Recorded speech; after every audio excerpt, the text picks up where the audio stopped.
We're back with our world lead. President Biden hosting French President Emmanuel Macron today for his first state visit since moving into the West Wing. The two say they discussed the Russian invasion of Ukraine at length and Monsieur Poutine, and how to further support the Ukrainians fighting back against Putin. As CNN's Phil Mattingly reports for us now, President Biden says he is willing to meet with Putin, but only under certain circumstances. On a day carefully calibrated to elevate a critical alliance.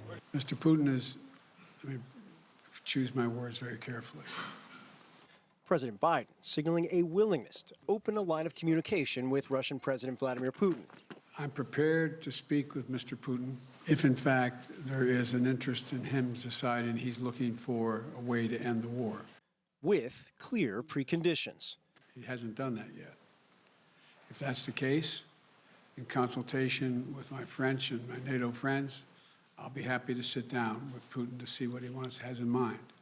He hasn't done that yet. The brutal war in Ukraine now in its 9th month at the center of a 3-hour sit-down with French President Emmanuel Macron. Well, it's great to have my good friend back here. After which, Macron was explicit in his commitment not to circumvent Ukraine in any peace talks. We will never urge the Ukrainians to make a compromise which will not be acceptable for them.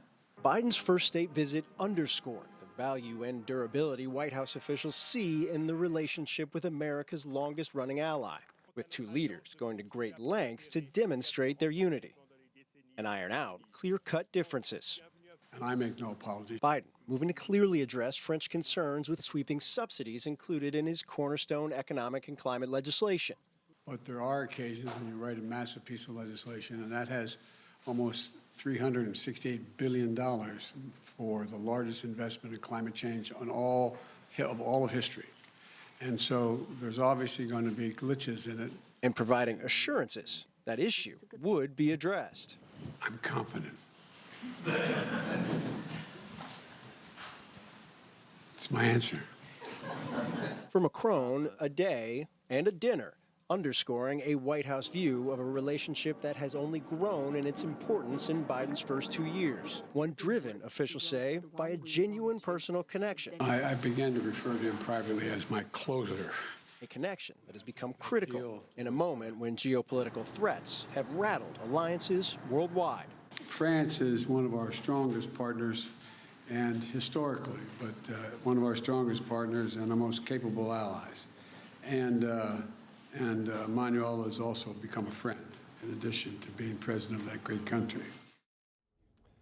And Jake, that 3-hour meeting behind closed doors certainly at the center of the visit, but obviously the main event is the dinner in just a couple of hours. Several hundred guests are expected to arrive for the first state dinner for President Biden. There will be dancing, there will be dinner, a real commingling of French and American traditions and colors. Jon Baptiste, the Grammy-winning artist, is scheduled to perform, Jake.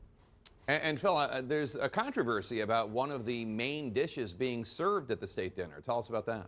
Yeah, main dish, that's actually a good way to frame it. It's lobsters, 200 live lobsters sent down from the state of Maine. You'd think it would thrill Maine politicians, Maine fisheries and lobstermen. However, it is at the center of a regulatory and legislative battle that's been ongoing for a long time from conservationists that would like the lobstermen basically to stop getting the lobsters that they do. This is such a central component of Maine's economy right now, and there's some frustration that regulatory actions by the administration run counter to the idea of wanting to support or bring down those lobsters. As for the moment, White House officials not really weighing in on the matter, but Maine politicians making very clear if it's good enough for the White House, it should be good enough for any grocery store or certainly regulators, Jake. Yeah, I saw Congressman Jared Golden, the Democrat from Maine's very competitive 2nd district, weighing in against his fellow Democrat Joe Biden there. Phil Mattingly, thanks so much. Appreciate it.